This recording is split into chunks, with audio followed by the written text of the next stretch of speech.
Very good. Let's call the meeting to order then. We'll have roll call. Ms. Becks, Present. Ms. Harrell, Ms. Hedlund, Present. Mr. Jacobson, Ms. Jones, Present. Ms. Okerton, Ms. Salmon, Here. Ms. Schneider, Here. and Mr. Robinson. Present. Okay. We have one change to the agenda. We are not going to include the Asia Festival in this meeting. Okay. Rachel, I think you wanted to have an introduction before we got to the presentations.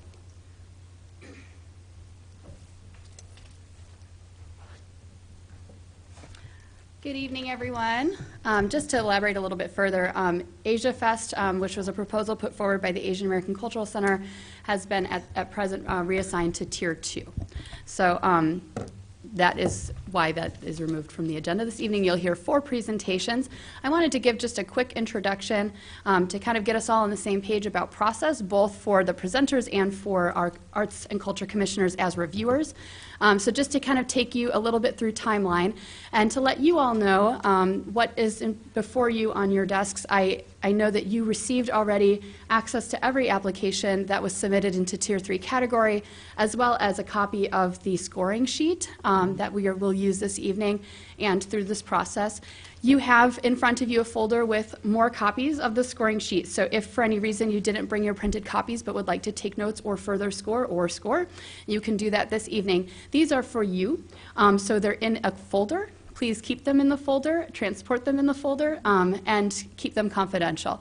Your individual scoring sheets are for you, and I will collect them not tonight. I'll explain in a moment as part of our timeline when they'll be collected.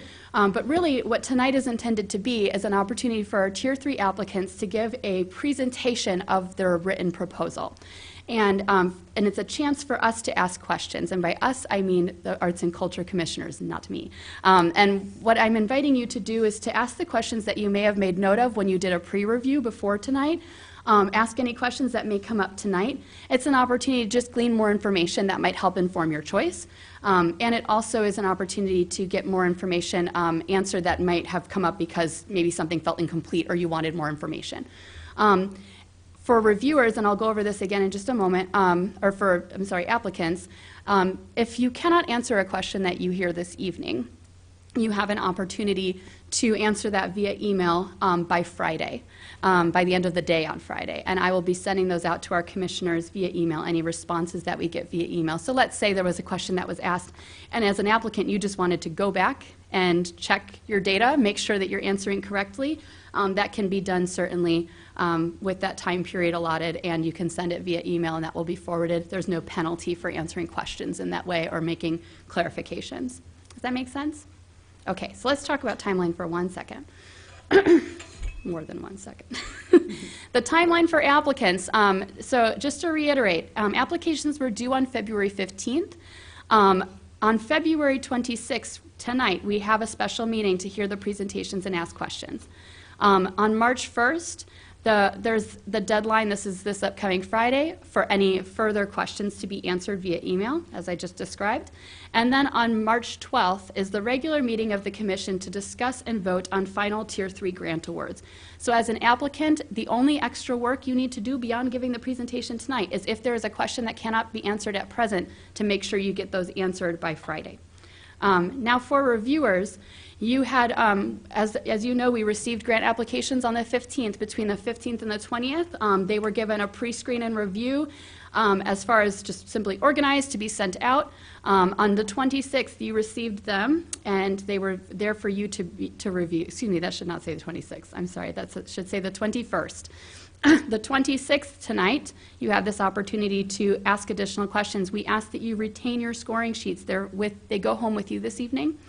And on March 1st, you'll get any more information that we receive on that date. I'll send out right as I receive them.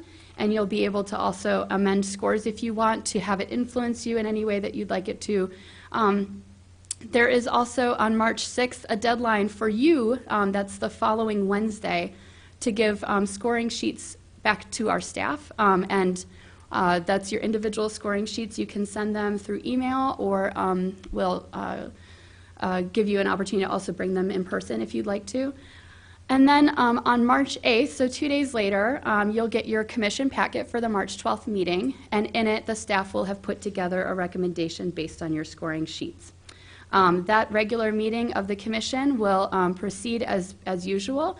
I think we have just a couple of grant presentations that evening, and then we'll have both the results of the jury shared and an approval for the Tiers 1 and 2 grants, Arts in the Schools, and Poet Laureate, and then there will also then be an opportunity to do a little further discussion on the Tier 3 recommendation as a joint body discussing together, and then a final vote to approve, and any changes, of course, therein. Does that make sense in terms of timeline? Okay. I will send this again to you after the meeting, but this is the timeline, the internal timeline for all of the arts commissioners. And that's it. I just wanted to give a quick introduction.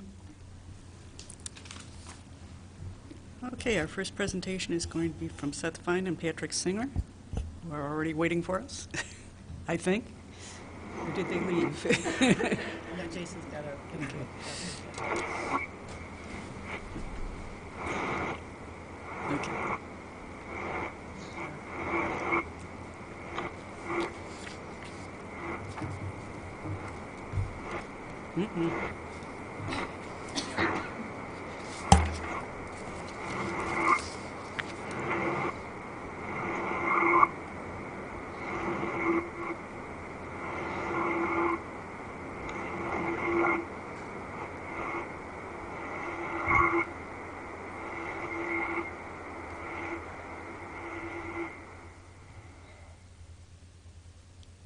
Seth and Patrick, can you hear me fine?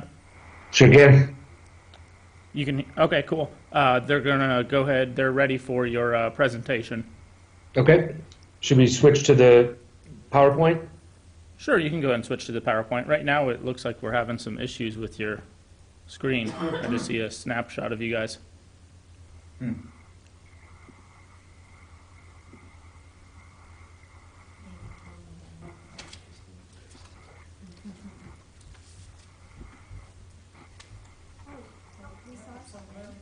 You see the slideshow? Yes, Excellent. And you can hear us? yes. Now we're good. Okay. Okay. Well, listen, I'm sitting here with my colleague Patrick Singer, and we can't see you at the moment, but I think we both wanted to start by saying thank you for serving on the commission.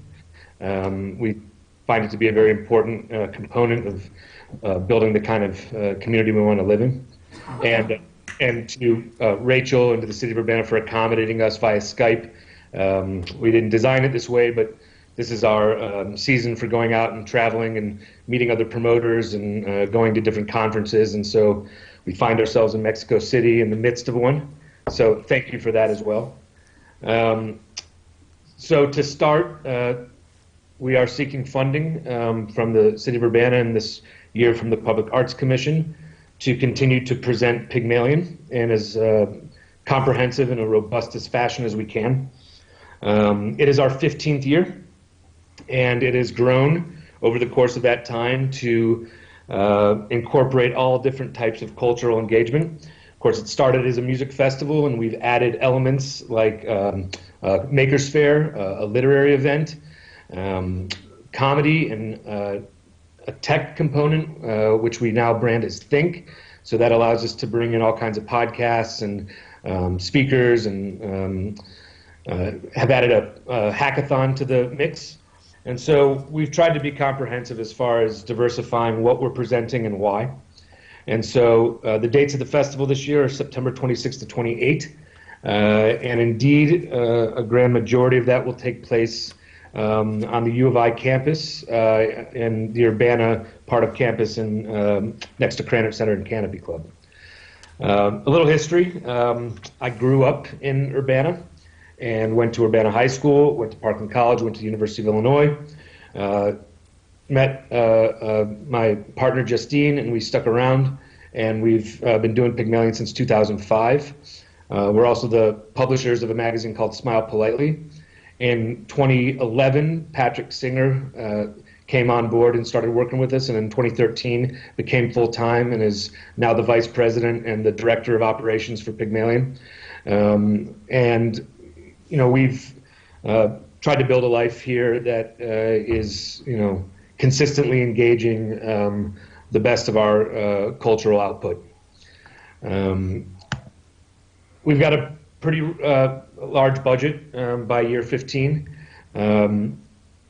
This is estimates, of course, but it continues to grow every year. The cost of doing what we do in a community like ours with competition nationwide has accelerated. We're definitely in the era of the festival bubble having burst. You can watch that on display on Netflix or Hulu, Fire Festival documentaries. Which came as no surprise to us. It's just that somebody's in jail for it now. And so it's a competitive market, and we genuinely try to bring in tremendous national and international talent every year to pair with our local music scenes and literary scenes. And so we're always seeking funding in as many pockets and corners and businesses and organizations as we can in order to make up this budget. It's kind of a combination between sponsorship to Pygmalion and advertising to Smile Politely. A lot of that time we have to use one with the other to make it work, but we seem to get it done, and we're pretty committed to making sure that it continues to grow. Look, we feel like the last 14 years have been great. Some years are amazing, some years are good. A couple of years have been depressing, but we always feel like we learn a ton from what we do. The location of the festival has changed over years, the scope of the programming, how we're presenting, what we're presenting, and why we're presenting is always a learning process. We feel like we've come to a good place, but we also understand that we're going to always learn more every year that we do it. We thought last year was a great one, moving it into the campus part of Urbana and utilizing the theaters at Canopy Club and Cranert Center and the spaces like at Spurlock. This year we're going to work with IPRH and do something at Levis Faculty Center, and we'll do stuff at Red Herring and Channing Murray again. We're very excited about that neighborhood in particular because it's really right smack in the middle of our target demographic, which is primarily students and grad students and young professionals. But it also gives the community at large an opportunity to come in and feel welcome as well. As you can see by the slide here, there's about 15,000 people that come every year, whether that's buying a ticket or just coming to see something like a friend of theirs read poetry or participating in the hackathon or whatever it is. We have an extensive amount of free programming that pairs with the ticketed shows. We're requesting a full $10,000 cash sponsorship, and we've continually worked with the City of Urbana and Public Works to provide us with street closures and festival racking, which I believe is something separate in my discussions with Rachel and Brandon, but it's definitely part of what we're asking for in this fiscal year. And we're again hopeful and grateful for your support. Now, if you'd like to ask any question, we'd love to answer whatever questions you have. I do have a question. So thank you both. I'm Courtney Beck. I'm on. Is my mic not on? Okay. Hi. I'm Hold Courtney. on, I can't. Sorry, Sharon. I couldn't hear that first thing. Hi. I'm Courtney Becks. Can you hear me? Yes. Okay. So I'm interested in. Let's start with this. I'm interested in your lineup this year. What artists or other performers are you interested in bringing this year? Well, that's not something that we have booked yet, and it's definitely for what we do have something that we're legally obligated to not be able. We're not able to share that contractually. But if you're asking about an idea of the types of performers, it really spans a lot of genres. I don't know if you're looking for specific acts. No, more than that. Yes, I've noticed in the past, I think Pygmalion is really great. I've noticed in the past, and I don't know if you would agree with this or not, it tends to skew a bit indie rock. Yeah, I mean, I think that the early part of our history was very much indie rock, which is to say that between 2005 and I'd say 2012, that was, what was really making sense for us as an organization to bring in. It certainly was my taste in music. Over the past 5 years, we've really diversified our programming in a lot of ways. We've brought in a lot of Americana and a lot of hip hop and a lot of avant-garde experimental work as well. We really have to do what makes sense for us, both programmatically and financially, and try to follow the trends as to what's selling and what isn't. And we have a very large scope of data from keeping relationships from everyone from promoters in San Diego to Portland, Maine, and vice versa. So do you know anything about your audience demographics?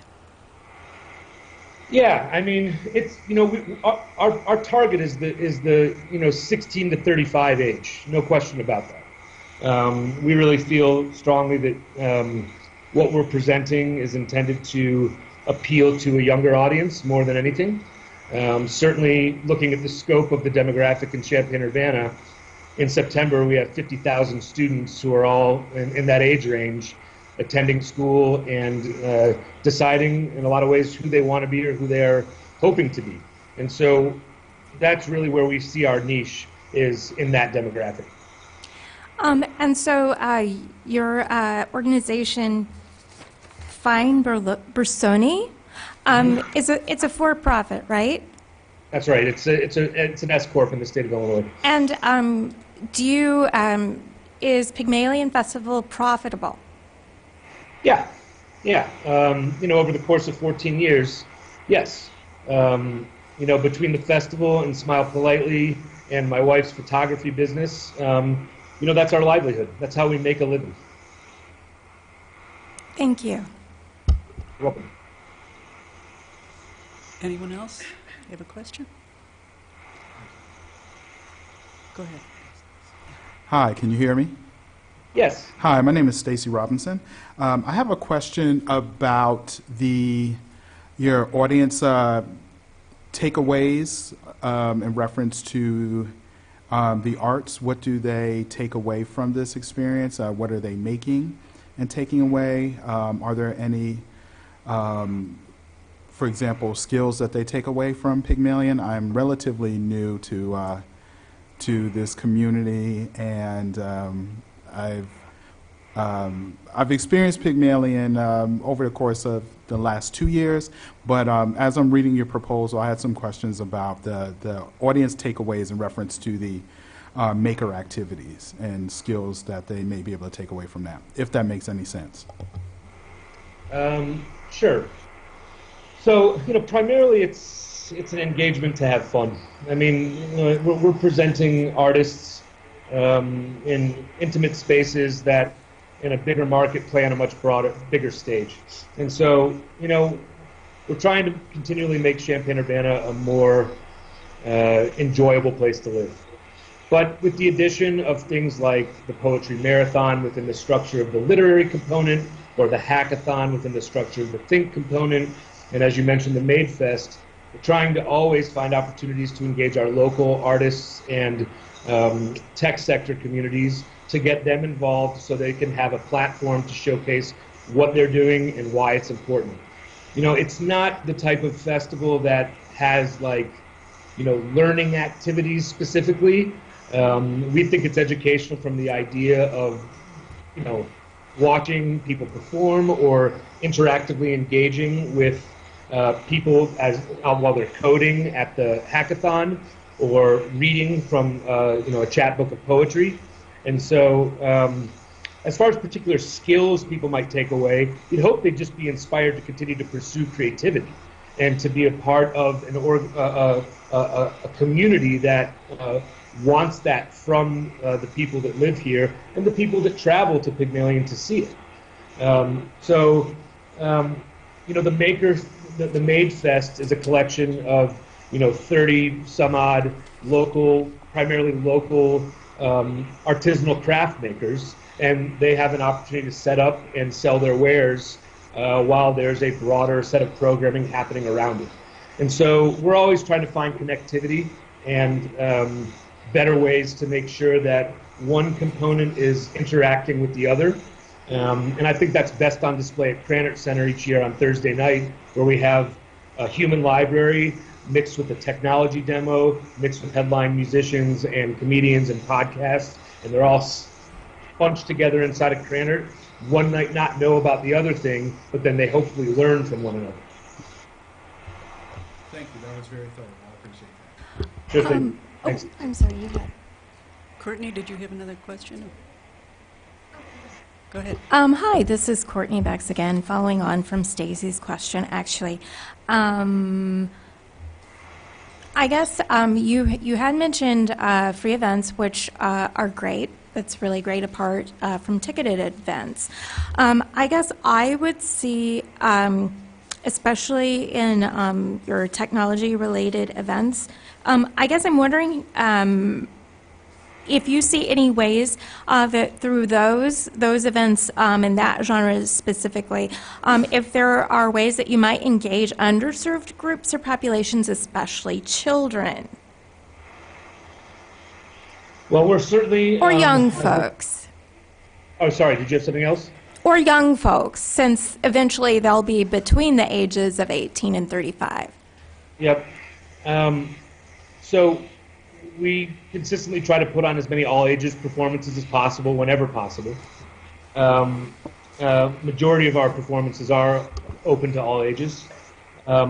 This is the third year of the hackathon, and we're really dead set on finding ways to make it a more accessible and comprehensive engagement. We've been working with Unit 4 over the last year, and we hope to work with 116 as well. Things are a little... they got things going on, and so we don't want to complicate things too much, but we definitely have plans to reach out to them this year to see how they can be involved.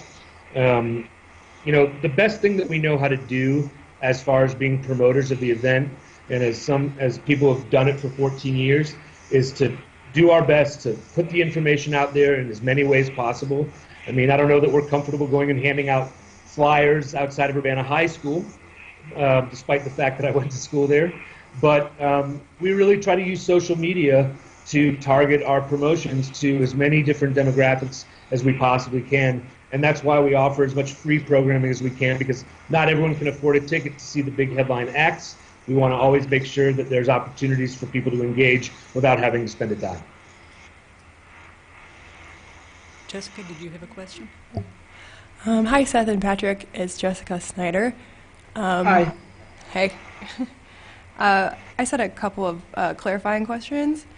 I guess bouncing off of what Courtney asked, in your application you say that the vast majority of the programming is free to attend. So just wondering, do you have an estimate of what percentage that would be? Did you say the majority of all of the programming is free to attend? Yeah, in your application, you say that the vast majority of Pygmalion's programming is free to attend. And I just wanted to, do you have an estimate of what percentage that would be? Well, I mean, all the literary events are free. A good majority of the think and tech events are free. The outdoor stage in the past has been free. The Made Fest is free. Right. The outdoor stage may end up having one ticketed show this year. Depends. Every year is different for us in some ways. But, when we're working on a scale this large, we have to try to find a way to not just be accessible, but we have to continue to find ways to make it economically viable.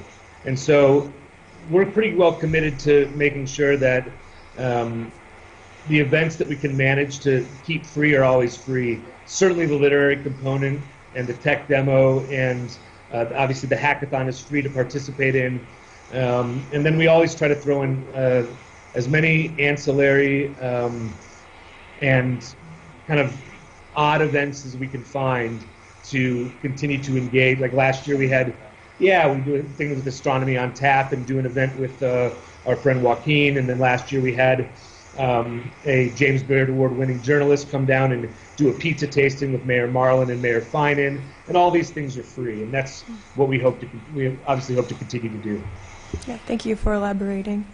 I do have one last question about your selection process. Well, what is your selection process as So, far as acts go? What was the last thing As you far said? as acts go, your selection process. So we carry a lot of relationships with a lot of really great agents, and in Champaign-Urbana, with the kind of budget that we have, we don't really have what I'd consider to say the pick of the litter. But we definitely have a very long history. We're one of the oldest festivals of its kind in the country now. And so we have a really strong reputation nationwide amongst a very large pool of agents. And so we basically take, recommendations from agents and do our research and try to figure out whether or not it's affordable and whether or not it's going to make sense for our set of programming. Genre-wise, we just kind of have to make choices as to whether or not it's going to make sense. But I can state with certainty that we have diversity and inclusion very much at the forefront of our programming. And a click onto our website that will lead you to a tab that says Past will showcase just how diverse and inclusionary our programming has been. We select acts that we think are awesome. That's the best way I know how to put it. We think that they're all awesome.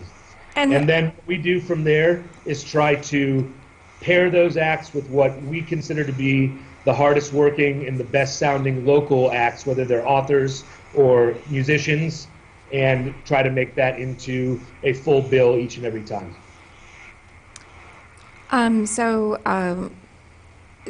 it sounds as if the selection process is pretty pocket-sized. That there aren't different parties that are offering input on selecting artists or musicians, etc. No, this is what Patrick and I do for a living. We're talent buyers. And so we're very confident in our ability to program based on the relationships that we have with our agent relationships. And we obviously seek input from people in our lives that we trust and who are professionals, and we keep our ears open. But part of what we like about our jobs is that it's being a curator, and that's something that we really take seriously and pride ourselves on. Thank you. Sure. Yeah, this is Pat Salmon. I just wondered if you could give me a rough idea of what percentage of local artists you have versus outside artists. Sorry, Just you a said rough local idea. artists versus outside artists? Yeah, local versus outside artists, or people coming from outside. Well, I think if we're talking about the music component, every ticketed show is headlined by a nationally recognized artist. Just last year, just thinking back to our outdoor stage, our free stage that sits on Goodwin, there's a headlining national act, and then there are 3 local acts ahead of that. Any other bill that you might find, support, when it comes to the support acts that we look for, it usually is coming from a local artist. So I'd say as far as the percentage goes, it depends on the bill, but Pygmalion we've drastically had to downsize the number of touring artists that we've been able to accommodate and include in the music side because of the just the way of the industry is going, festivals worldwide. So when it comes, if you look on the past from just 2018, I'd say last year we had 15 headlining national artists and probably 15 or so local artists. So you could say it's half and half, and that's just from the music side. That's Right. the beauty of doing Pygmalion, thankfully, is that we're able to incorporate a lot of local talent, whether it's, if you look at the tech demo alone, every single one of those companies and organizations is rooted here in Champaign-Urbana. Whether you're a technology company, Petronics or a robotics company at the research park, or there's a team called Control 4096, which is a group of students that literally builds a robot, and they're in high school. So we try to pair these things in the best way that we can, and we've really seen these things grow over time just because we've been able to expand the scope of what Pygmalion is into more of a cultural festival that is representative of what it means to live here. And, we fundraise against that to be able to showcase local artists alongside what we think to be some of the best and brightest in the world of music and technology and literature and those sorts of things. So I know that's a long-winded answer to your percentage question, but we feel pretty strongly about our ability to showcase what's so great about living in Champaign-Urbana and the brilliant people that live here, all the while maintaining what we believe to be a really strong set of programming that draws people in. Okay, and then I also had just one question about the budget that you had. You only indicated matching funds for the line where we had our grant money. I guess maybe it's because you're doing this professionally as opposed to being a not-for-profit. But I just wondered, because that differed from the other budgets that I saw. I wondered if you could explain that, or if there are in fact matching funds for other items in the budget. Traditionally, our funding from the city has come from a different sort of budget. I believe last year it's come from a general fund or a TIF fund. So as we transition over to grant application, we've always showcased our expenditures up to the value of what we are essentially looking to be reimbursed for. So when it comes to the line item that I included on our application, I put artist fees in there because we're always able to showcase X number of dollars when it comes to artist fees, because that's what we're spending, X number of dollars on in order to, put on a show, or, whether it's something we're spending on, tents or hospitality, you could dice it up any number of ways, but, when it comes to these sorts of engagements, we feel like it's easier just to showcase what we're paying an artist, and then that way we can just showcase that we are spending that money, and it's already spent, and our grant application is essentially to reimburse that. And, we're able to raise sponsorship in addition to the money that we raise through a system like the Urbana Arts Grants. And our clientele is wide based on our business. But we feel as though we can easily showcase those expenditures and showcase it in a reimbursement model. Okay, well, thank you. Did anybody else have questions? Jessica? Yeah, hey again. Did the Visit Champaign County do an economic impact study referring to that slide on your PowerPoint? And Yes. Yes. Is that publicly available? Yeah, the numbers are on that slide, but we can also send along the actual study that they did for us as well. I just would be really fascinated to read that, so thanks. That'd be great. Anyone else? Then I think that's it. We really appreciate that you took the time to talk to us today. Thank you for having us via Skype. Thanks so much. Okay. We'll see you. All right, thank you. Safe travels. Bye, guys. Bye. Bye, thank you. Okay. Next, we're going to have Paris Balderrada present the proposal for the 2019 Urbana Sweet Corn Festival. And I'm sorry if I said your name incorrectly.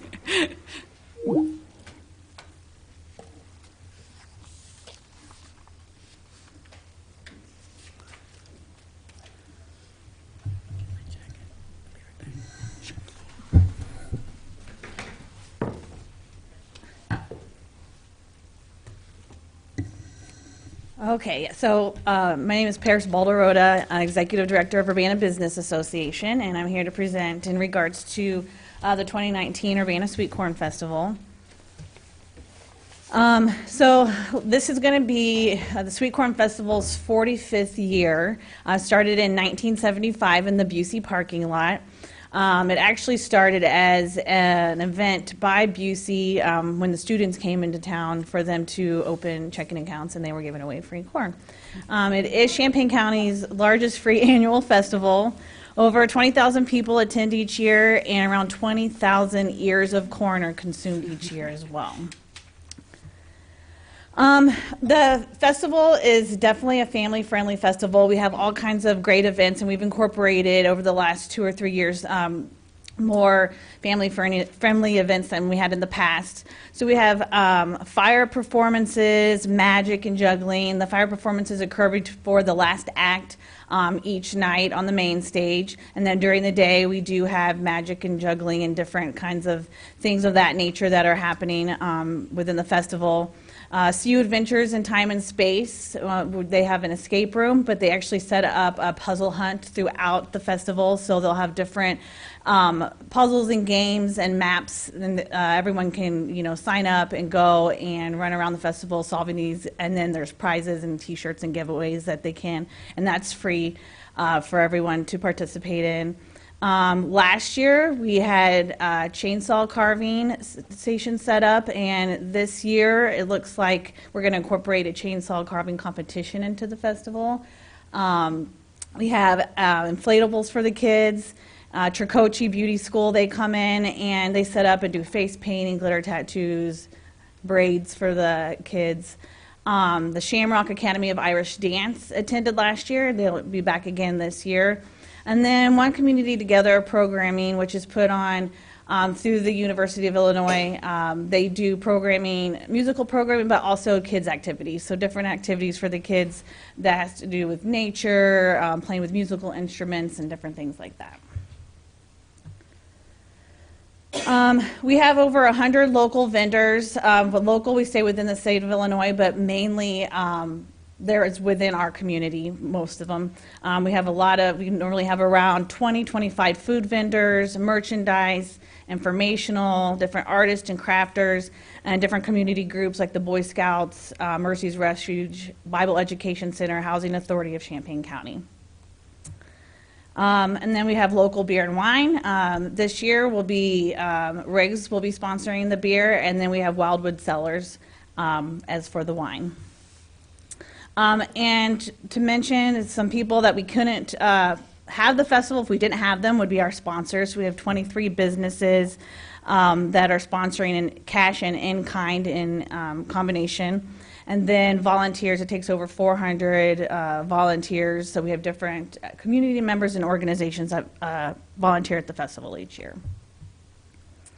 As far as entertainment goes, we have 3 different programmings. We have our main stage, which happens on Friday night, and then in the evening on Saturday, we have our Folk and Roots stage, and then our One Community Together programming that happens during the day on Saturday.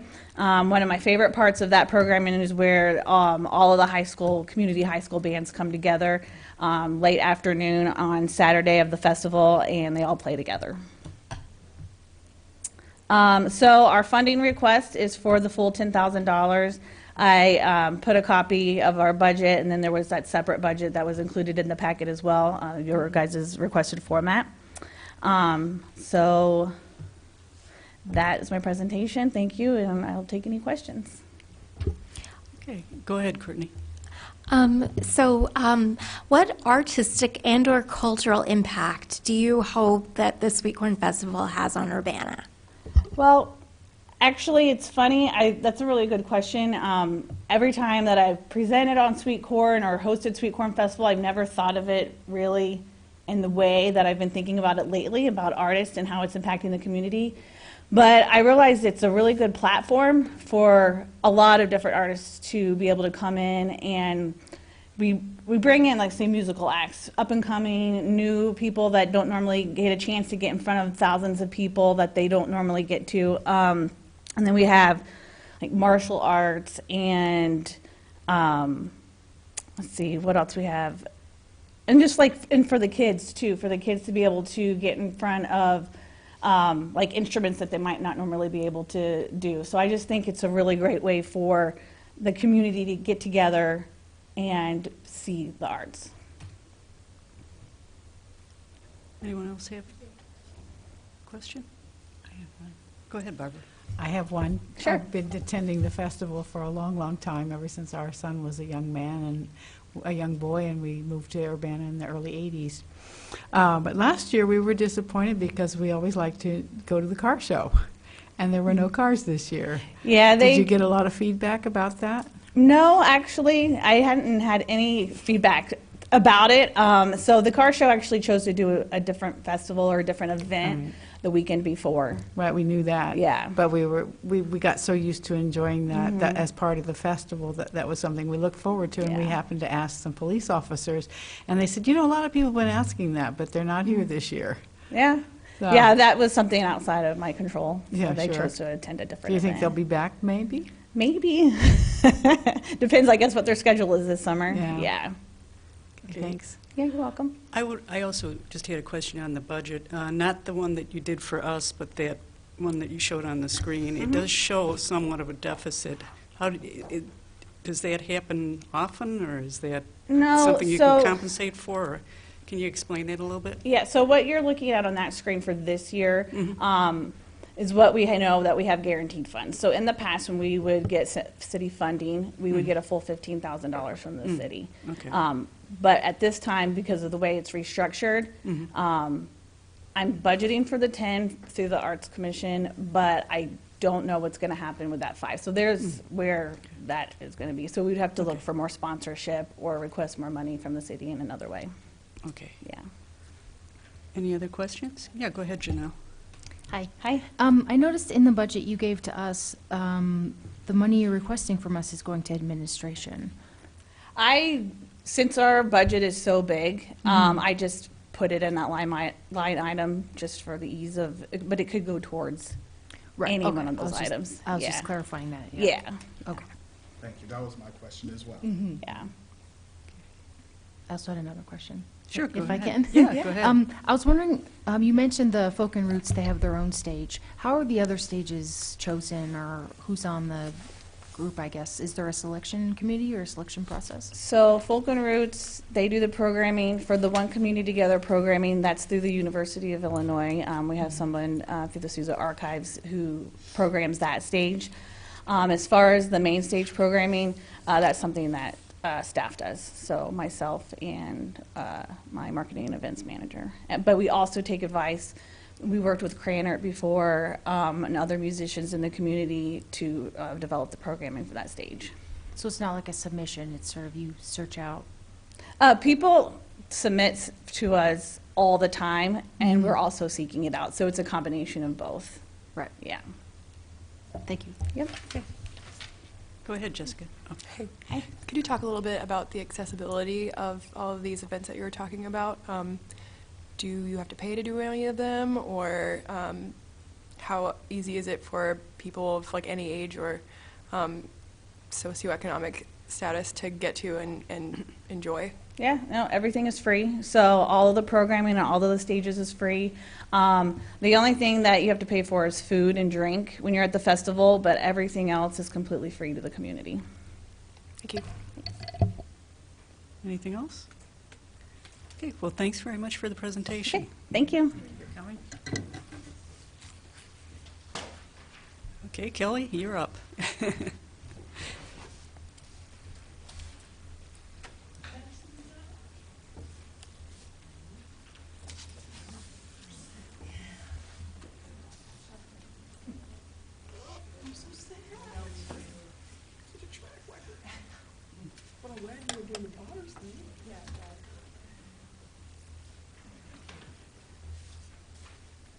Thank you. Thank you.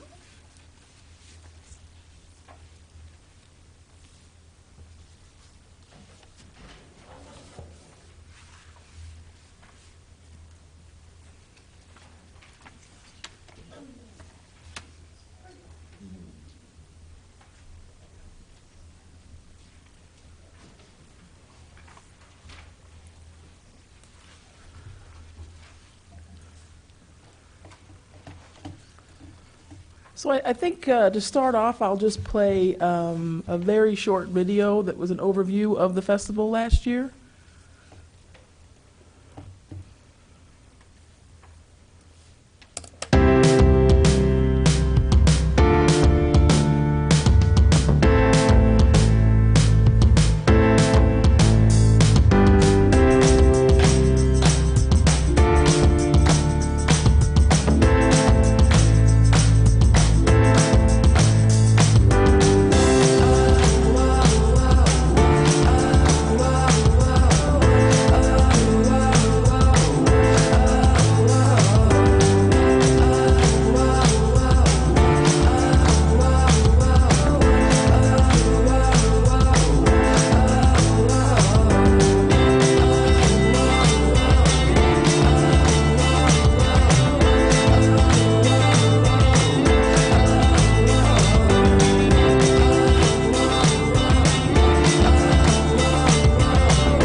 Aha.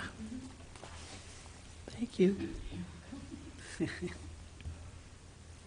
Okay, first off, thank you all for existing at all, and thank you for taking the time to hear my presentation on the Boneyard. I did hand out a couple of things just for interest. This is the quick guide from last year, just to give you an idea of all the venues that we have. It is county-wide, but it gives you an idea of kind of the overview, brief, because of course it is the quick guide. The online information is much broader. And then also just for information about 40 North, for anyone that's maybe new on the commission, this is our brand new, just this year's annual report, and it covers obviously all the different programming that we do, including Boneyard as well as other arts programming that impacts Urbana, but just thought that for interest's sake as well.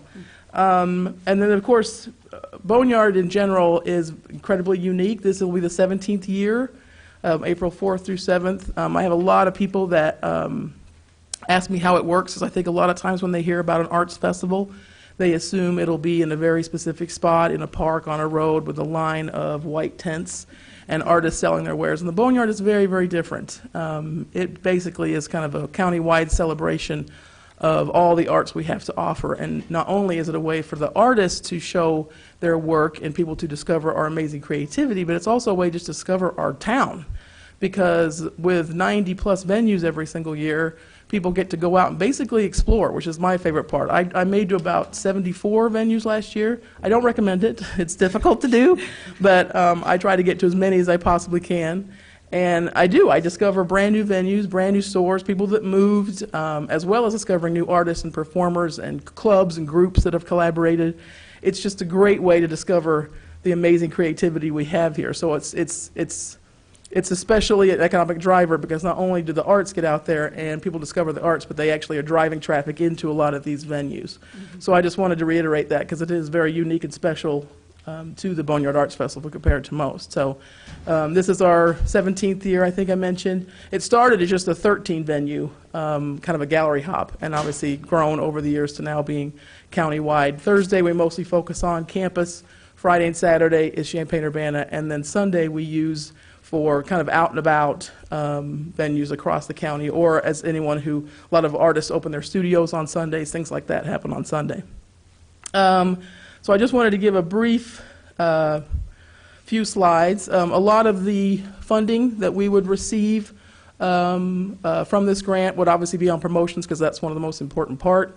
It's multi-level promotion. Obviously, we have billboards there. We print posters. We print postcards. Obviously, we have this quick guide.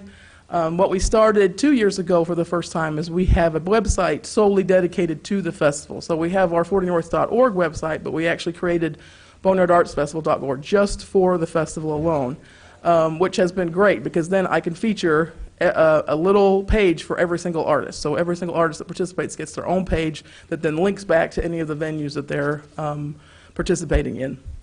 So that's been great. It's a lot of work to build and get all the information up there, but it's a really great kind of overview and interactive way to discover the festival. We also do a lot of social media, boosted posts. We have our own Facebook page just for the Boneyard, and then obviously on Instagram as well. We do radio ads. Those flags in that bottom left, the screen printed special Boneyard flags that get stuck on all the different venues to help people understand which shops and stores are venues.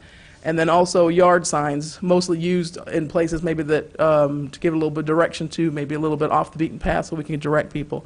But a lot of marketing and pushing out to the community so everybody can find out about the festival.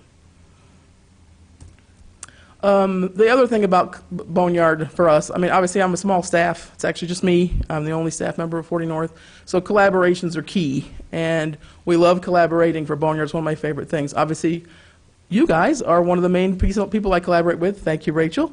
And one of our most successful elements on the Saturday of Boneyard now for several years has been kind of this big celebration at the Boneyard Crossing. It's been very, very popular.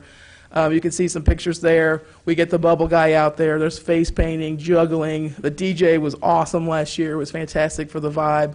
And then lots of crafts thing to do, all free for people kind of exploring downtown and getting to go and maybe have some takeaways. They might make a fish painting that they can take away with them, blow some, have some fun with the bubbles. It's just an awesome celebration, especially for the young ones. There's usually food trucks as well. It's just a really nice little hub of activity that happens on Saturday. And included in that is a long-running collaboration we've had with the Urbana Park District that continues to this day. Actually, we've had members of the Park District on the Boneyard Committee since the beginning. So they've always been heavily involved. The pictures on the left there are their craft that they made at the Boneyard Crossing for us. They always do a great job of creating some sort of interesting, interactive craft for the kids that they have at that spot. And then the last 2 or 3 years, which has grown and become very popular, is they, out at the Meadowbrook Interpretive Center, they choose one of the artists that has done some of the sculptures in the park. And then they work with them and they take pictures of their work and then they give them to the kids at different elementary schools who drew interpretations of them. So they have a big show inside the Interpretation Center, and then they have the artist. You can see here he's actually doing some blacksmithing work. They do demos and they're there and they hang the kids' artwork in the Interpretive Center. The artist is there to talk to. It's been really a wonderful collaboration, and they've built on it every single year, and it's become very popular and a great way to include all those great public art sculptures that are at Meadowbrook. Another collaboration that I love is we work with Urbana School District Unit 116 to do the flash mob.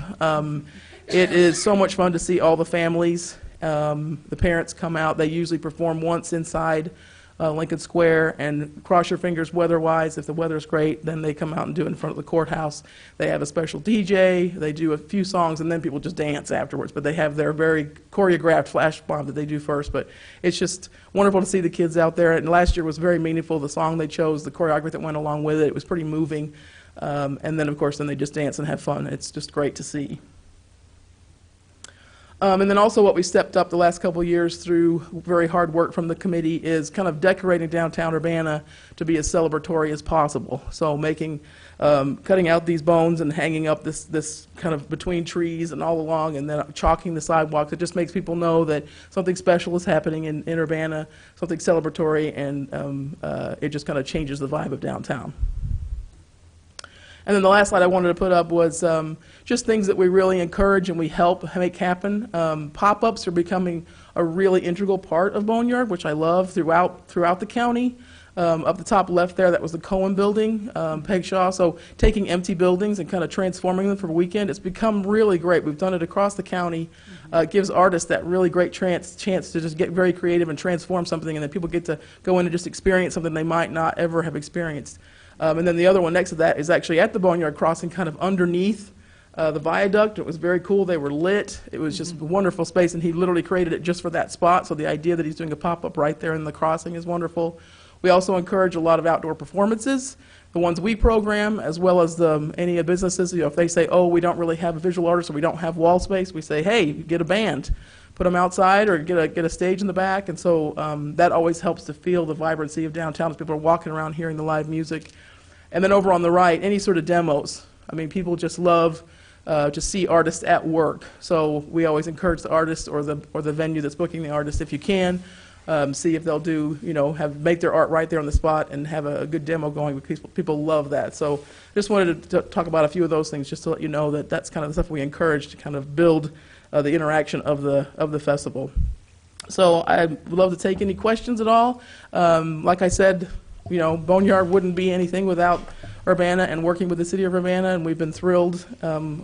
Before Rachel was in that position, I think every person that's been in that position I've worked with to make Boneyard happen, and it's just been a wonderful partnership, and just appreciate all the support that you've given over the years. Okay. Does anybody have questions? Go ahead, Jessica. Hey, Kelly. Hey. I was I have like a clarifying question. In the expenditures table, right above it, it says purchase of non-consumable materials are not eligible for city expenses, but we've got sound equipment listed as amount requested from the city. Is that just like a rental or? Yes. Okay. Oh yeah, no, we don't purchase it. It's just Okay. renting it for bands. Just making sure. Yeah. Yeah, got it. Or the sound guy and the equipment. We don't Right. buy it. Yeah. Oh, okay. Thanks. Anybody? Yeah, go ahead. Oh, no, go right ahead. Do I need to press this? Yes, you do, otherwise, Okay. yeah, Sorry. it'll light up. All right. Yeah, Stacy Robinson. I apologize. I'm going to have to leave right after this question. I apologize. Last year was my first time witnessing Boneyard Festival, and it was amazing. Wow. You said that you're the only staff member? Yes. You do all of this by yourself? With Well, the I help of have a volunteers great and- lot of volunteer committees. 'Cause there's Right. an amazing Urbana committee, and there's a Champaign committee, and there's an out and about one-person committee. Yeah, Wow. but staff-wise, it's just me. Yeah. Wow, okay. And the other question, I don't know if this is budget related, just an inquiry about this is really amazing for a weekend, and I need to check out your site to get more information, but is this something that has a possibility, or if it's not happening all year, does this trickle down throughout the year? Do you understand what I'm asking? Yeah, honestly, it has had a big trickle-down effect, especially with the art that's inside some of the venues. A lot of times people, like, maybe they did it once and they really loved it, and we've had a few venues that have continued to rotate art in their spaces after Boneyard. So I definitely think that's had impact. And then I think even probably, I'm not totally for sure, but I think even booking some bands and, like Blackbird, using that backspace, they did a great job of having a bunch of bands and having a guy doing a demo. And I mean, the crowd they brought in was great. So I've seen people doing that repeatedly, not necessarily as a part of a specific festival, but just seeing the energy it brings and the people that come out for it. I think Boneyard kind of shows that to people a lot. Okay. Yeah. Well, and 40 North now has the gallery also, where they can show local art, too, so. Yeah, and then we book something in Champaign in the summertime that definitely came out of what some of the people in that city council saw at Boneyard, and they said, we want this more often. Yeah. Yeah, go ahead, Janelle. I have a couple questions. Just clarifying questions, first of all. You mentioned over 400 artists are presented. Does that include the pop-ups or people who are doing events? Like you mentioned, people who may not have visual art in their space have bands. Are those bands or people Yeah. counted in the 400? Yes. Okay. Yeah, it's all every different type of, I mean, the bubble guy, the person doing face painting, you know, Right. any artist that's included, yeah. Okay, cool. And are these artists compensated for being part of the festival, or how does that work? If I book anybody, they get compensated as far as a performer is concerned, yes. But the visual artists do not, but they don't have to pay to be a part of Boneyard. Right. Boneyard is free for artists to participate in, and obviously they can sell their work. We don't take any commission from anything sold at all. Right, okay. Yeah. But any performers that I book specifically for it, we compensate. Right. So then how are artists placed in venues, or how do people say, hey, I want to be in this place, or how does that connection Yep, happen? sometimes they do it organically. You know, they have a venue they really like, and the artist approaches them, and they make a nice little partnership and collaboration. Sometimes we have a lot of artists come to us and say, we want to do Boneyard, what venues are available? And then most of what the committee's out doing all the time is getting, because artists always want to do Boneyard and are ready to do Boneyard. Venues are Right. sometimes the ones we have to kind of talk them, you know, into why you'd want to be a part of it and why it's special. So then the committee knows what venues are going, yeah, I want to do it, but I don't know any artists. And then we connect them with an artist that we think that would be appropriate. We have a special Facebook group where artists post pictures of their work and say how much they, you know, I have this many photographs or I have this many drawings, and then we send venues there to kind of look over, and then we connect them. Right, okay. Thank you. Sure. Go ahead, Barb. Hi. Hi. Good to see you. You too. I have a question about your matching funds and in kinds of your support, your sources of support. How do you work that all out? Well, at this point, most of our support is in kind. Like this is printed in kind. Most of the other printing we pay outright. So most of the support is in kind, and then obviously the venue fees. All the venues pay $50 to be a part of it, and that's probably the main income that comes in for Boneyard. But really, it's obviously not meant to be a moneymaker. It's a break-even kind of situation. And so between the venue fees, sponsorship has been difficult. We have so many programs that sometimes our sponsorships end up getting cannibalized by one of our other programs. We're like, oh, we want to do that program now, so we still have the sponsorship, but they want to be a part of a different, you know, they kind of move around. And so in the end, it all works out just in general to support 40 North. But a lot of the Boneyard is support that's in kind, whether it be like we had the Boneyard Mingle, which was supported by the UBA. And then, like I said, the printing is in kind, and obviously a lot of volunteer work. But then it's the venue fees, which is the main income that comes in. Okay. Am I correct that this is one of those categories that has to have matching funds and support in order to? Yeah, the main qualify? matching funds for me is me. I mean, paying, you know, the amount of time and effort that I put into Boneyard is, they're obviously 40 North's paying me to run this festival. So that's why I kind of put most of the matching funds under my job, if that makes sense. Sure. I just noticed when I was looking through the application, those two columns, Yeah. those rows were empty. Yes. But everything else looked very clear on the earlier part of the chart. Right. So just needed a clarification. Thanks. Anybody else? I have one more question. Go ahead, Janelle. I know that you work with an Urbana volunteer group, or I forget how you call it, the committee, I guess. Committee, yep. Am I allowed to ask, is Rachel on it? Yep, she is. Okay, and then I assume there'd be a similar Champaign Rachel, I Yep. guess, or a committee member in Champaign, excuse me. Exactly, like the park districts, usually both park districts, both libraries. So Right. usually a person, but in both cities that represent Right. committees in both sides. Yeah. Okay, and then Artists as well. how does that work? I can't remember where I found it, but I had written a question about how does Rachel's time, I don't know if it's donated or if it's part of her work here at Urbana, how that factors in to the budget or into the volunteer. I don't know where that fits. I'm not sure, actually. I know the Urbana Park District-wise, they are very encouraged to get involved with things like this, so they get out into the community. So that's like a part of their job. They Right. want them out there pursuing that kind of efforts. A lot of times the meetings are over the lunch hour and after 5, so it's Right. probably additional work for Rachel on top of what she's already doing. But yeah, I'm not sure. And then, of course, you guys are treated as a sponsor every single year. Right. Yeah, whether it's through in-kind stuff or a direct grant, but the city of Urbana is always listed as a sponsor of Boneyard. Right. Okay. I don't know if that answered your question or not, but I'm not sure how it Rachel kinda does her time. And it can also be a question that we bring up in commission next month if you want, but I usually consider it part of my job. See other duties as assigned. Yeah. That category. Yeah. Okay. Looks like that's it. Thanks Thank very much, you all so Kelly. much. Thank you. Okay, our last presentation is going to be from Rob Crum for the 2019 Champaign-Urbana Folk and Roots Festival. Y'all need to stand up and stretch a little bit. Here.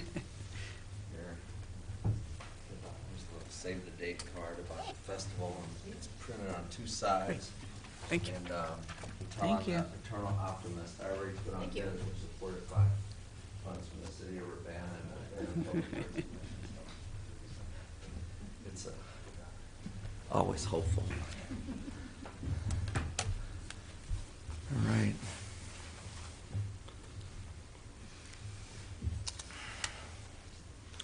So I have a PowerPoint presentation I'll talk through. So obviously I'm here to represent the Champaign-Urbana Folk and Roots Festival. And I'm here with Tom Bassett, who's on our team. He's a local musician and has volunteered to help with the festival this year. So this will be the 11th festival coming up, and so this is a little graphic of our first and most recent poster design. So we've been going since 2009. So the festival will be 3 days in downtown Urbana at the end of October.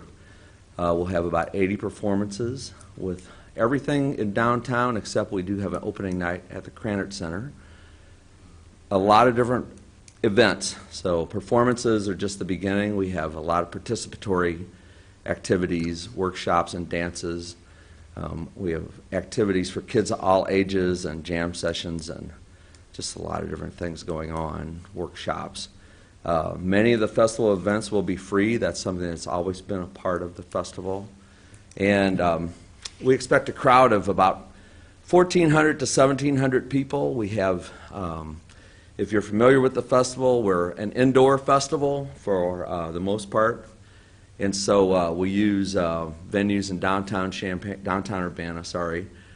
Urbana. And, you know, so it's a small venue kind of festival. And you know, it would be good to think about expanding the size of the festival, but we're pretty maxed out here at about 1,700 or so people. It's some of the places get to be a tight squeeze, and there's just a little overview of some of the things that go on at the festival there. So, so I just want to say thanks for all your previous support. So, the festival got organized in 2008, and the city of Urbana and the Urbana Arts Program have supported the festival pretty much since the beginning. You probably know Brenda Koenig. She represented the festival for several years, and she came to basically do this activity, and I've kind of inherited that duty in the last few years. So the one thing I do want to mention is, you know, the festival is an Urbana event, and we're really happy about that. The festival works well in downtown Urbana, and over 10 years, the downtown area has become a part of the festival. You know, people just expect it to be there. People that come every year are familiar with the layout. Grant funding is a crucial part of all of our funding, so our sincere collective thanks to you. So just a few background comments about the festival. We were established in 2008, and that's our mission statement. It is on our website, but I won't read all these, but you know, we are basically exist to support local and Illinois folk musicians and artists and performers and organizations. So we try to promote community social interactions. Our festival is participatory in nature, and that's really one of the things that makes it a little different than a lot of music festivals that are performance I won't, not to be demeaning, but I'll just say performances only. And that's fun, but we like to have, we like to get people involved. A number of us on the team are musicians, and we're music instructors, and so I think it's just, it's part of our idea how to get people engaged. We like to get people engaged and provide hands-on activities. And we try to, going down to the bottom, expose people to a big variety of music and dance and art. So we are a 501c3 organization. We're managed by a team of about 12 to 15 people. It's all volunteers. We have an annual budget of about $40,000. So we try to do a mix of local and regional and national performers. I could give you some exact numbers if you're interested. The festival started, we hired one national performer, okay? Now we're up to about 8 or 9 or 10 national performers, regional performers, maybe twice that many. So, and then local performers are about half of the mix. So, so like I said, we have hands-on activities. That's part of the identity of the festival. And as I mentioned, we have performances in smaller venues. So we'll use the First United Methodist Church this year. That was our large venue. But then the next largest venue is the Rose Bowl, and then everything gets very small from that point. So the Iron Post, Blackbird, we use the Cohen Building. But I love to do these small venues because we provide really high quality, and I would just say they're near listening room experiences, and this is what people come to the festival for. You can sit and take it all in at very close range. Many events are free, and the festival is accessible to everyone. In the proposal, one of the supporting documents is our program from last year. And if you look at the program, for Saturday, all day Saturday is free. That's from like 9 a.m. to 6 p.m. That's more than half of the events, all right? So all day Saturday is free. For the people, so that's the way the festival's always been. Free on Saturday. We try to do a lot of free events because we want people to basically be able to bring, if you have a large family, small family, if you want to pick up every family on the block and bring them to parts of the festival, you can. And then, so the evening events do require wristband admission, and we've tried to keep that pretty reasonable, so it's just $40 last year.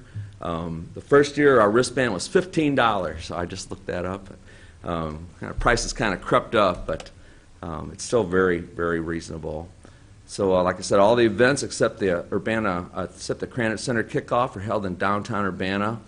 And again, I won't read through all these things, but really, the festival fits together with the grant funding program, like a finely crafted pieces of a jigsaw puzzle, because we didn't write your program goals, and you didn't write our operating principles, but it's a happy relationship because I would say all the guidelines that you call for, that's what the Folk and Roots Festival is about.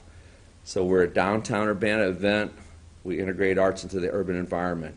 We try to build a sense of community. That's really important to us. Get people engaged, and not just at the festival. We've kind of grown into a year-round organization too. We do a lot of different events.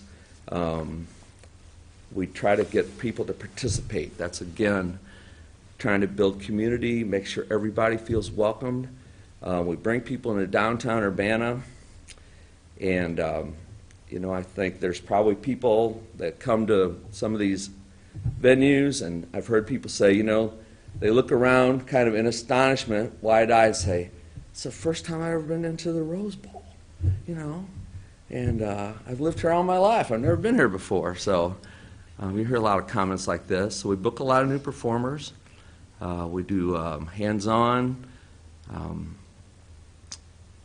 We try to hire a lot of local performers and local artists, storytellers. We put an emphasis on diversity. We try to represent the entire community, and partnerships are very important to us. We couldn't work without a lot of partnerships. So this is just a map of where we had the events last year, and it was pretty much We kind of center the festival at the intersection of Race and Main Street and go from there. So you can see we kind of stretched out along Race Street from the Rose Bowl to the First United Methodist Church.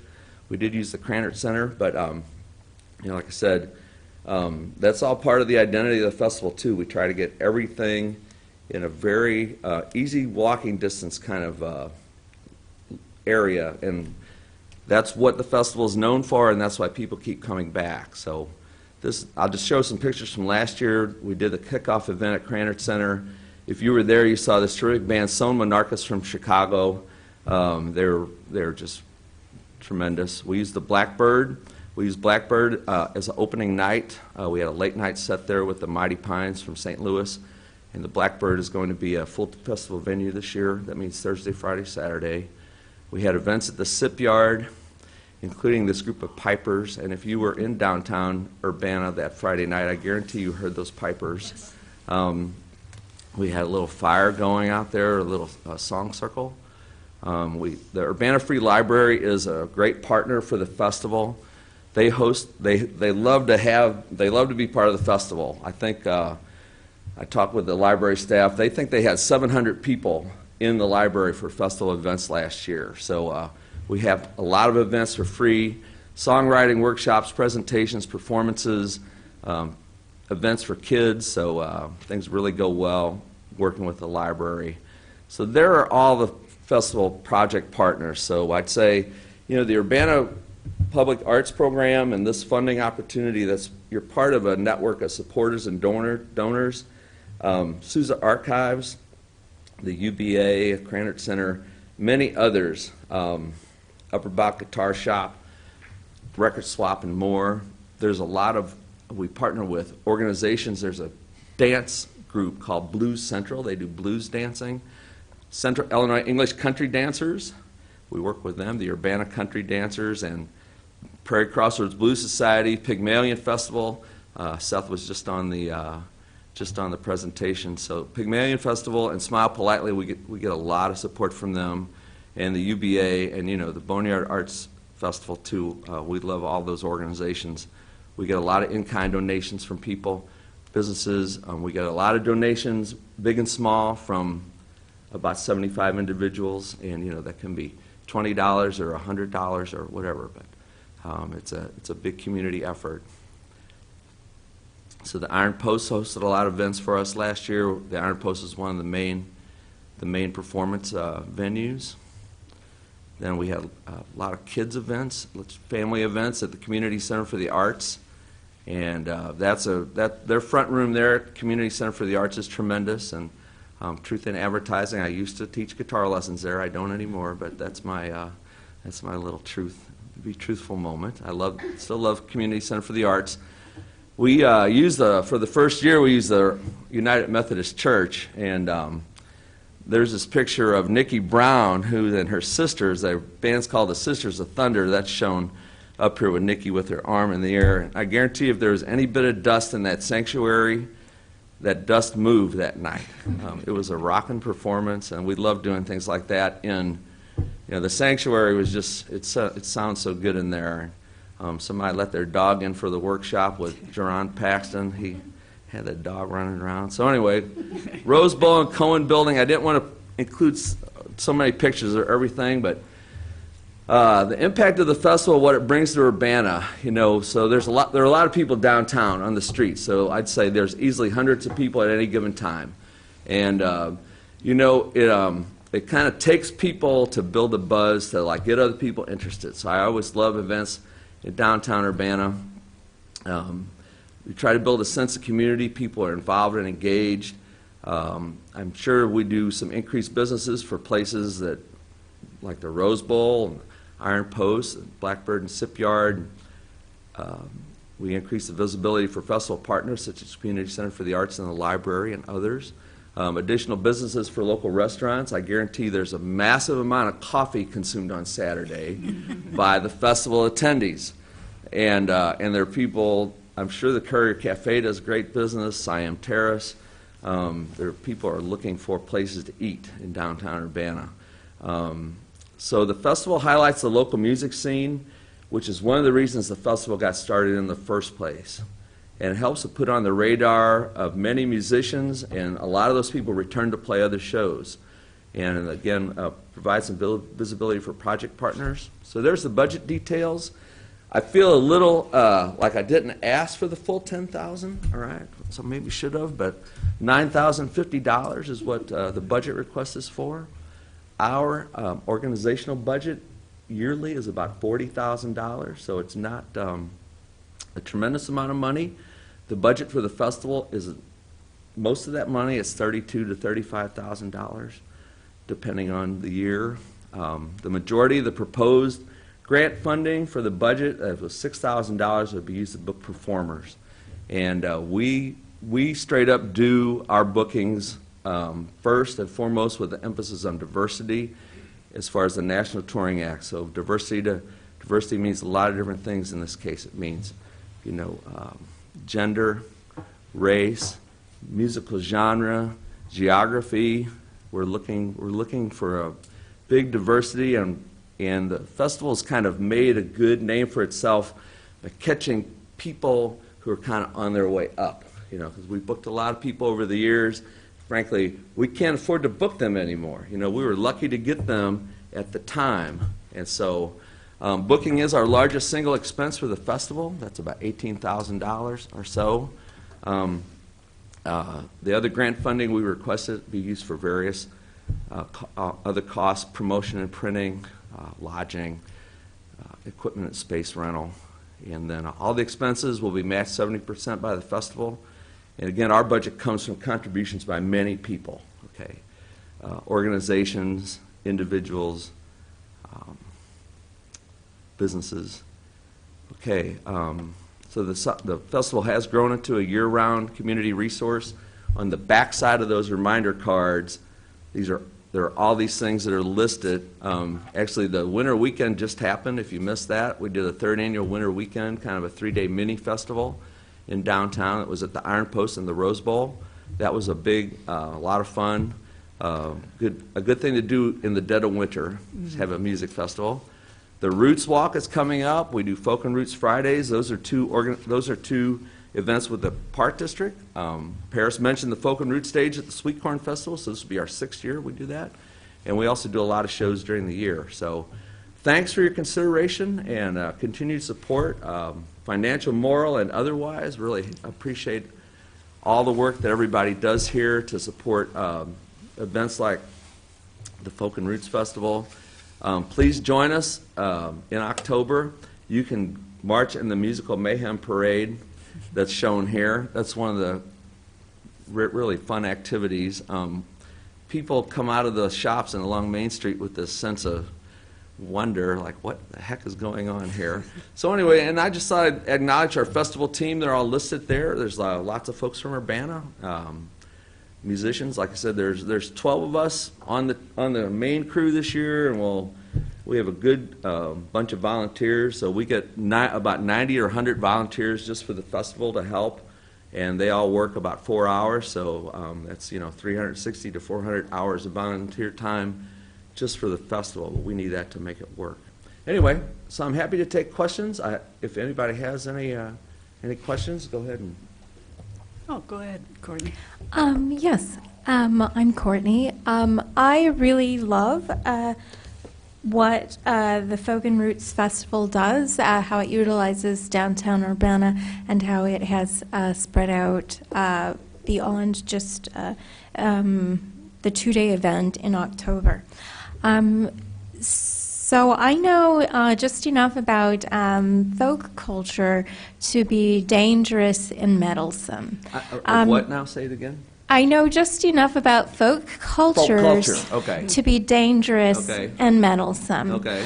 So given that everyone has roots and everyone is ostensibly part of a folk, I'm curious to know the ways that you're incorporating various communities. Okay. Well, I mean, sorry, in terms of the performers, because my belief is that audiences in general reflect performers and vice versa, I guess. I agree. So, you know, as I mentioned this as part of the presentation, our first cut at booking is to get performers that represent a lot of diversity, you know. Frankly, the music scene is overpopulated with people who look just like me, you know, white guys. We're trying to, first and foremost, not book white guys, because booking white performers, really, it's easy, all right? So we're looking for a lot of diversity straight up, and that's very important for us, you know, because we want to have a good representation, and, you know, and musically as well. So, you know, folk music is just not Bob Dylan, let's say, one man, one guitar. So it includes that. So we do a lot of singer-songwriter stuff.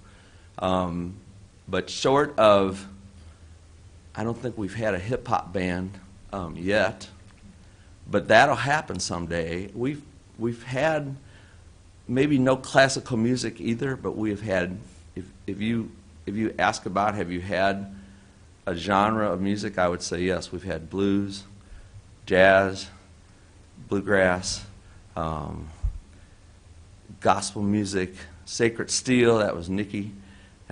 We just do a lot of variety. There's a huge I'd say Americana mashup of folk music genres going on now, where you honestly, if you ask like what music does that band play, you would just have to start rattling off. Whether they're kind of bluesy and they kind of play some ragtime music, and they kind of do some, you know, old-time fiddle tunes and maybe a little jazz. But, you know, so we're looking for, like I said, a big variety of musical genres and you know, different people to represent different aspects of folk music as far as like culture, history.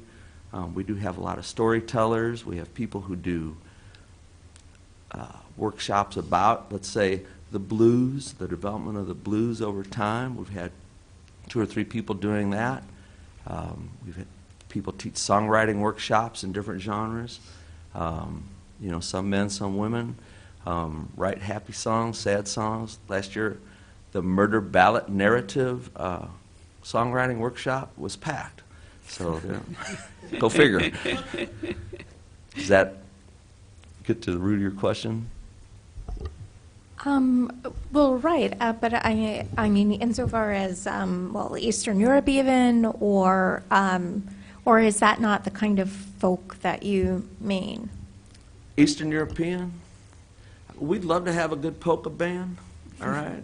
or anything like that. It just, yeah, we're up for it. You know, it just kind of depends if we can find people to play that sort of music, and you know, yeah, we're interested in a lot of varieties of folk music. So, I mean, we've had some Django Reinhardt and Stefan Grappelli. You know, that's called Gypsy Jazz, and Django was, you know, he lived in France for years, but his parents were Eastern Europeaners who were gypsies, and you know, they traveled around all over Europe, and Django eventually settled in Paris, where he teamed up with Stefan Grappelli, and they created this genre of jazz that is still, the two of them are associated with it hands down, and that's called Gypsy Jazz. So, I mean, as far as, you know, some other Eastern European music, I guess you've got one on me there. Like I said, if we can find the right band, and you know, I'd say we're in a similar position, maybe not so much, but you know, Seth made the point of, you know, we try to make sure to book people who we think are going to attract a crowd. It's not so much, we're not really interested in turning a profit on our bookings.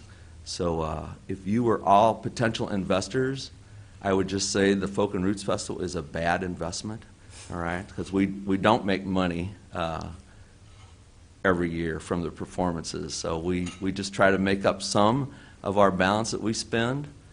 But so yeah, we have a booking team, and they're always looking for ideas. So And we take input from everybody. After the last festival, we had a Facebook post that attracted a lot of attention, and it basically said, who would you like to see perform at next year's festival? And we got, I bet, close to 100 responses.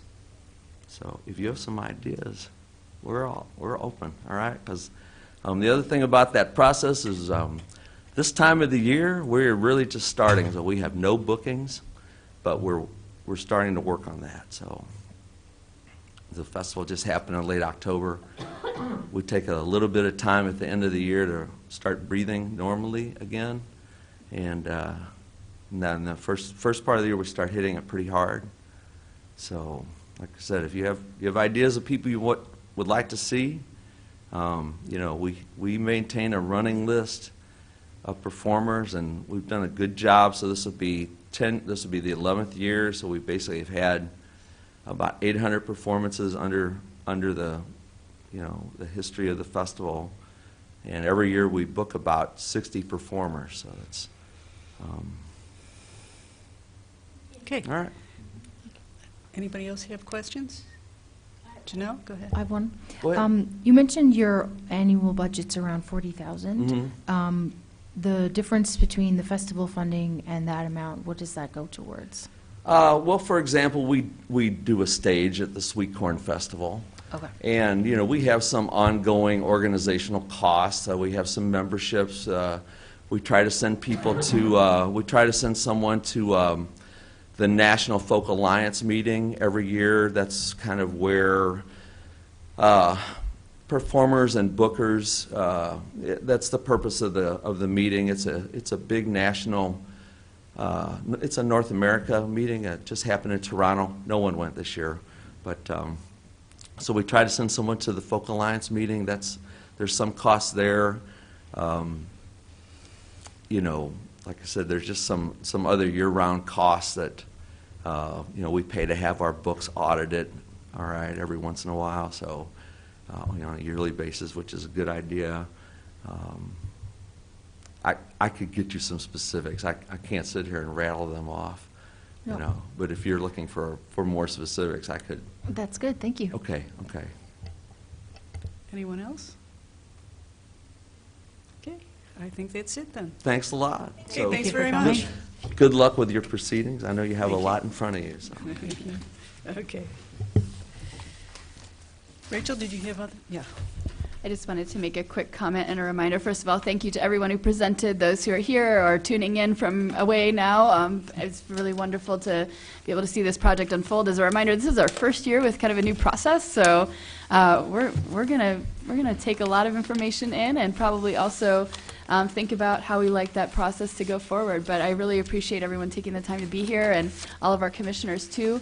I also want to just acknowledge something that I saw reflected in the presentations today and reflected in all of the grants that I've been literally knee-deep and chin-deep in reading for the past couple of weeks. And that is that, a lot of the events and the proposals that you're going to see come across your desk, whether it be in presentations like these for Tier 3 or in the grant proposals that you see and you're approving from the other tiers or seeing grant reports on, is that our art scene is so deeply interwoven that we also see, I loved noticing in all of these presentations how there's actually a reflection of partnership even in and among the people presenting tonight and our Arts Commission. And these events also represent venues in and of themselves, right? So one of the things that I could point to more deliberately, but I'll just say briefly, is that almost every presenter also has our grantees coming and participating in their festival or things of that nature, and that to me is just beautiful about our art scene, and I'm thankful to everyone who took the time to be here tonight. And yes, there is a difficult decision ahead, but thank you again. Okay, in that case, I move we adjourn. Can I have a second? We are adjourned. Thanks very much for everybody coming.